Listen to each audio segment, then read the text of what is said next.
Obljubim, da se bom potrudila, da ne bom govorila cel čas.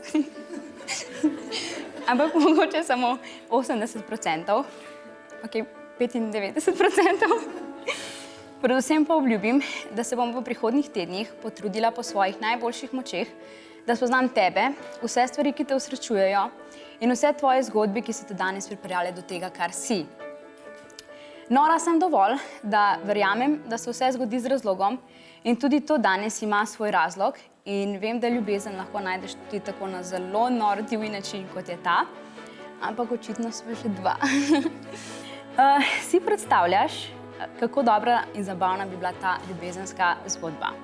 Ampak kljub temu, če se to ne razvije v najino ljubezensko zgodbo, bo to definitivno ena najboljših zgodb in super izkušnja, iz katere upam, da se bova ogromno naučila.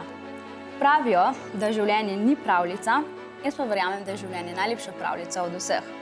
Jaz sem pripravljena, da zakorakava v najino. Vidim, da rada govori. To na momente ima človek rad mir. Tako da upam, da tist 95, da bolj huni 80% gre na kokain.